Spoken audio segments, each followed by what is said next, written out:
Coucou! Avant de démarrer, pensez à vous abonner à ma chaîne, à liker et à partager la vidéo. Merci! Souvent j'entends dire « Mon bébé est trop petit pour s'intéresser aux livres. Je lui proposerai des livres quand il rentrera à l'école. » Non, non, non. Au contraire, dès le plus jeune âge, l'enfant peut s'intéresser aux livres. Dès qu'il commence à se bouger sur le sol, qu'il puisse se mettre sur le dos et sur le ventre. Et quand il peut commencer à attraper, il pourra manipuler les livres. Donc commencez dès le plus jeune âge. Aujourd'hui, nous allons donc bien voir comment éveiller son bébé avec le livre. Dans cette vidéo, nous allons voir premièrement l'importance du livre. Deuxièmement, quel type de livre choisir. Troisièmement, comment lire une histoire à son bébé. Et quatrièmement, comment mettre en place le désir du livre. Quel est l'intérêt du livre pour le tout petit? Le livre permet une relation privilégiée entre l'adulte et l'enfant. Ça crée une complicité, un partage, un lien d'attachement, des interactions.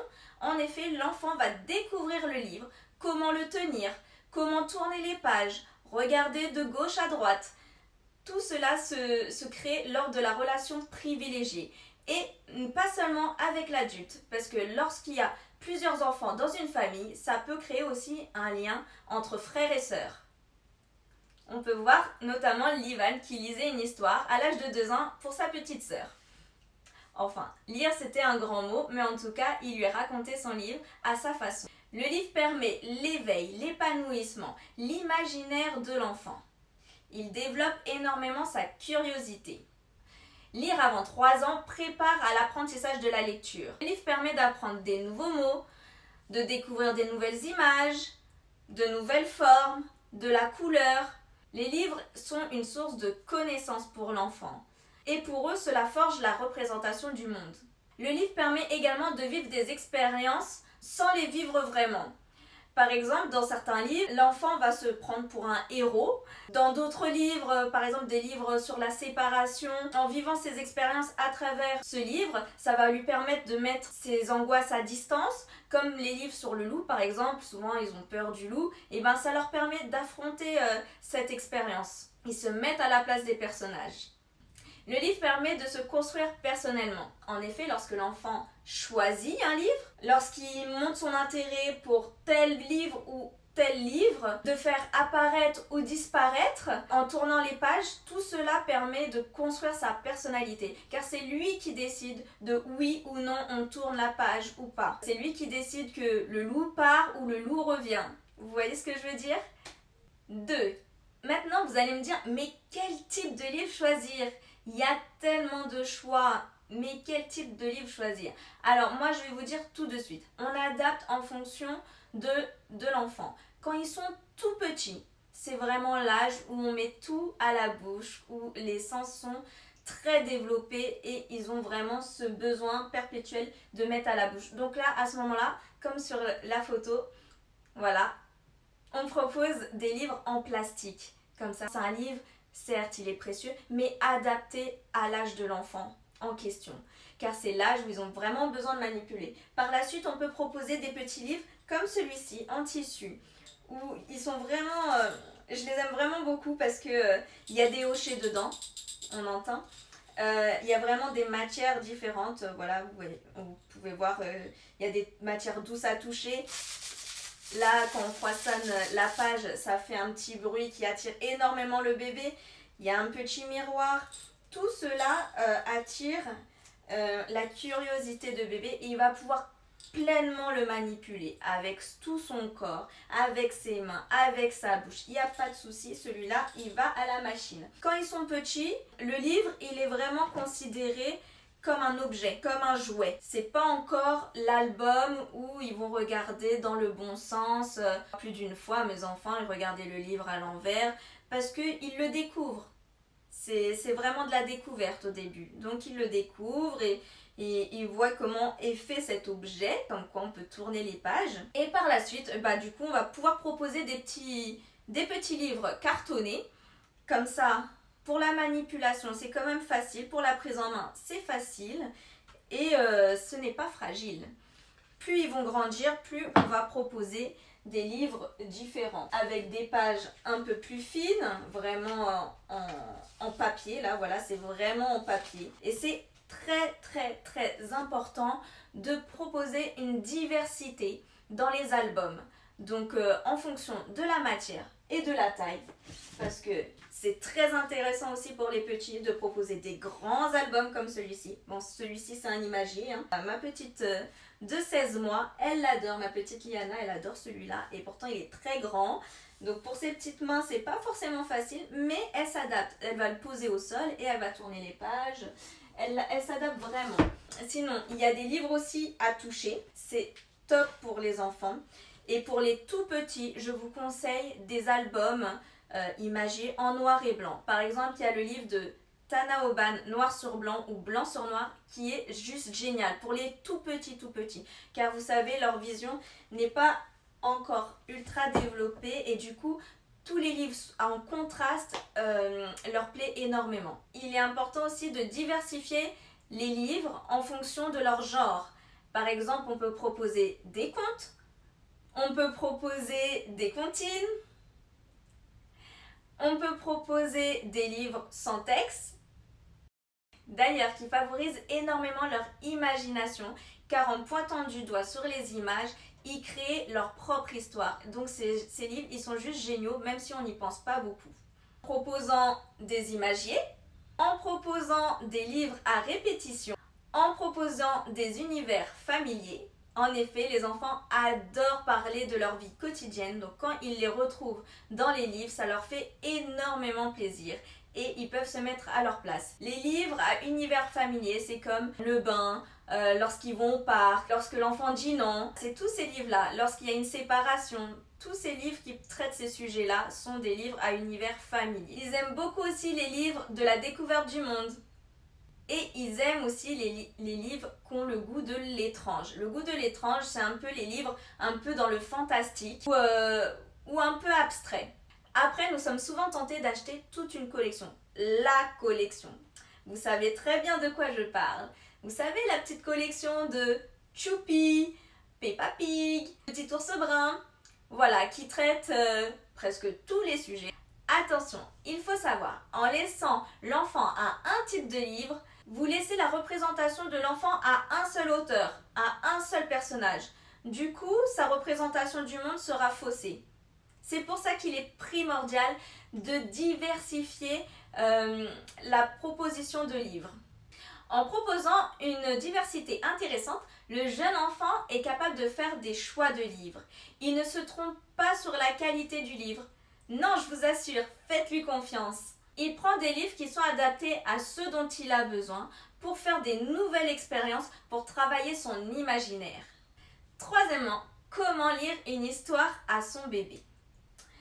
Par exemple, c'est aussi important de dire le titre que l'auteur, comme ça l'enfant il pourra associer avec d'autres livres et il va pouvoir reconnaître si l'auteur a écrit plusieurs livres et si l'enfant a plusieurs livres de cet auteur. C'est pour ça qu'il est important de le dire. C'est très important d'être fidèle au texte. En effet, le texte est stable, les mots sont stables, ils sont toujours à la même place. Et il est important de respecter cela.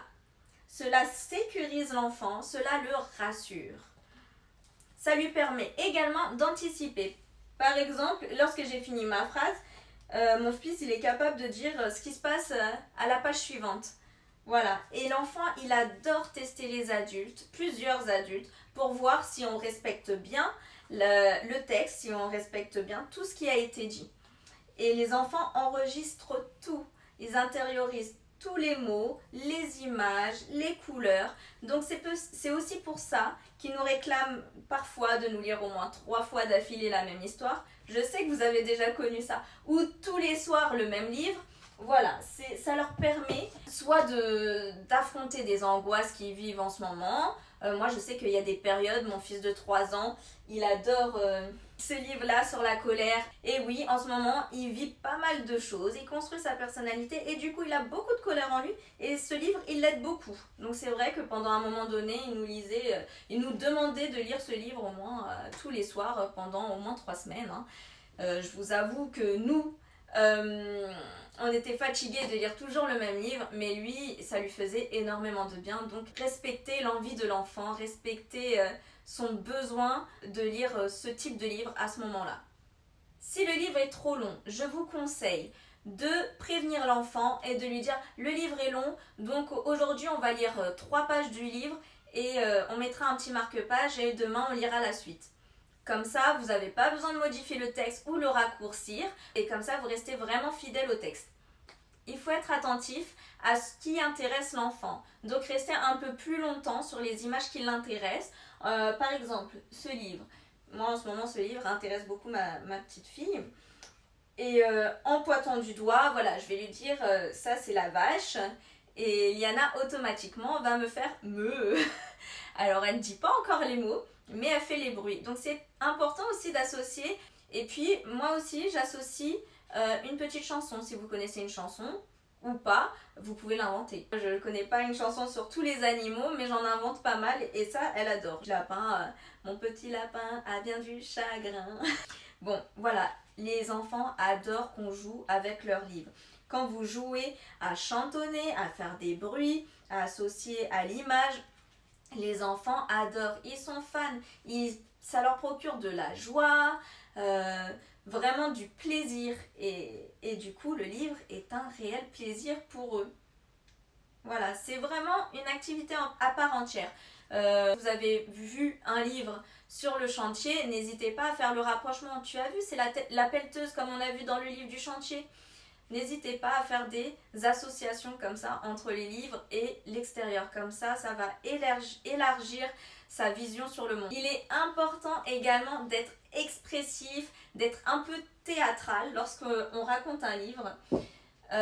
D'accentuer sur des mots, de donner de l'intonation, de changer nos voix en fonction des personnages. Voilà, si c'est un ogre, essayez de faire une grosse voix. Et si c'est une petite souris, faites une toute petite voix comme ça.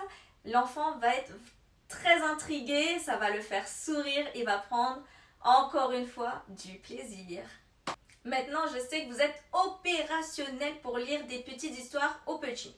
Quatrièmement, comment mettre en place le désir du livre? Tout d'abord, comme je suis assise ici, là je suis dans la chambre de mes enfants, j'ai tout simplement mis un petit tapis, des coussins pour vraiment l'atmosphère cocooning, pour qu'ils se sentent bien, pour que ça les incite à s'asseoir avec la petite barquette de livres à disposition. Comme ça, ils n'ont pas besoin de vous appeler maman, maman, je veux un livre. C'est sous leur nez, donc du coup, ça les incite à prendre automatiquement un livre et à le feuilleter et à le manipuler. En faisant des lectures individuelles, l'enfant va vouloir prendre un livre juste pour être contre vous, pour avoir leur moment à eux. Vous pouvez également faire des lectures collectives. Je pense aux familles où ils ont plusieurs enfants.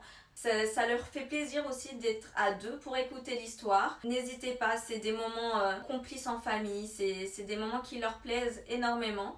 Même avec des amis, lorsqu'ils reçoivent des copains ou des copines, vous pouvez les rassembler, par exemple juste avant le goûter pour les canaliser un petit peu, une petite histoire. Voilà, si vous mettez le ton, si vous mettez l'intonation, si vous êtes théâtral lorsque vous lisez l'histoire, ils ne seront intéressés que par vous, que par l'histoire, que par le livre. Le livre, on peut le proposer à disposition, comme je vous l'ai dit plus haut, lors de la journée, sous forme d'activité. Par exemple, vous pouvez vraiment les mettre en valeur. Les livres, lorsque vous les mettez en valeur, par exemple sur une petite table ou dans votre petit coin calme, comme ceci, bien debout, comme ça ils voient bien la couverture, ça attire leur attention tout de suite. Du coup, la journée, ils vont vouloir vous solliciter pour avoir des petites lectures individuelles et ça, ils vont être super contents.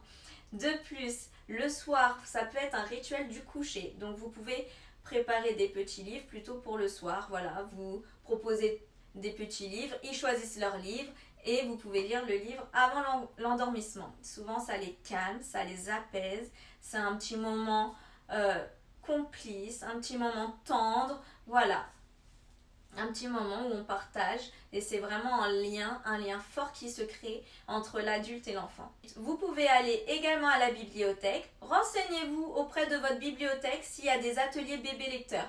Maintenant, de plus en plus, ils font des ateliers bébé lecteurs car le livre est bon pour les bébés.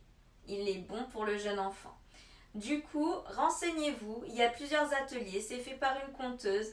C'est pour les tout petits et c'est vraiment génial. C'est vraiment très bien fait. Ça permet à votre enfant d'écouter des histoires ou des comptines en groupe.